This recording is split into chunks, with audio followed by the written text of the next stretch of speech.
இன்றொரு அற்புதமான பதிவு. நாம் வசிக்கும் இந்த பகுதி இவ்வளவு பெரிய அற்புதங்களும் மகத்துவம் நிறைந்ததா? அதை கொண்டும் சிந்தித்து பார்ப்போமே. தமிழ்நாடு என்பது ஆன்மீக பூமி என்கிறார்களே, அப்படி என்ன ஆன்மீக பூமியில் இருந்திருக்கிறது? பார்ப்பதற்கே ஆச்சரியமாக இருக்கிறதே. எவ்வளவு விஷயங்கள் எங்கள் விரைவி கிடக்கிறது. நாம் கொஞ்சம் சிந்தித்து பார்ப்போம். இதுவரையில் நம்ம அறியாமல் இருந்திருந்தால் கொஞ்சம் அறிந்து பார்ப்போமே. தமிழ்நாட்டில் நாம் பிறந்ததற்கு ஒவ்வொரு தமிழரும் பெருமை கொள்ளக்கூடிய அற்புதமான விஷயங்கள். இந்து சமயம் உருவான இடம் தமிழ்நாடு. ஆகா, என்ன அற்புதம்! இந்து சமயத்தின் 7 பெரும் பிரிவுகள் இருந்தது தமிழ்நாடு. சைவம், சாக்தம், வைஷ்ணவம், கணாப்தியம், சௌமாரம், சௌரம், ஸ்மார்த்தம்.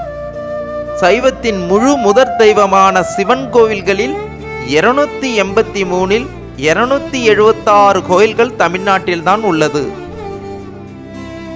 வைணவத்தின் 108 வைணவ திவ்ய தேச தலங்களில் 96 ஸ்தலங்கள் தமிழ்நாட்டில்தான் உள்ளது.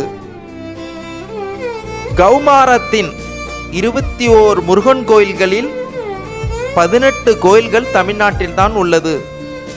கணாப்தியத்தில் அஷ்ட கணபதிகள் கோவில்கள் அனைத்தும் தமிழ்நாட்டில்தான் உள்ளது. சௌரத்தில் சூரியனை தெய்வமாக தைப்பொங்கல் தினத்தன்று வழிபடுவது தமிழ்நாட்டில்தான்.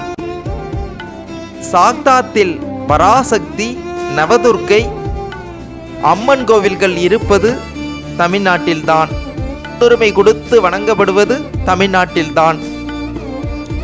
மேற்கண்ட 7 பெரும் பிரிவு தெய்வங்களையும் ஒட்டுமொத்த இந்துக்களாக வணங்கும் ஸ்மார்த்தர்கள் இருப்பது தமிழ்நாட்டில்தான். 18 சித்தர்கள் தோன்றி வாழ்ந்து ஜீவசமாதி அடைந்ததும் தமிழ்நாட்டில்தான். ஆழ்வார்கள், நாயன்மார்கள் தோன்றி வாழ்ந்து முக்தி அடைந்தது தமிழ்நாட்டில்தான். பஞ்சபூத கோவில்கள், நிலம், நீர், ஆகாயம், நெருப்புக்கான ஸ்தலங்கள் இருப்பது தமிழ்நாட்டில்தான். நவக்கிரக கோயில்கள் அனைத்தும் இருப்பது தமிழ்நாட்டில்தான். 12 ராசிகள் மற்றும் 27 நட்சத்திரங்களுக்கான கோவில்கள் இருப்பது தமிழ்நாட்டில்தான். சப்தலிங்க தலங்கள் இருப்பது தமிழ்நாட்டில்தான். இந்து பண்பாட்டின் அடையாளமே தமிழ்நாடுதான்.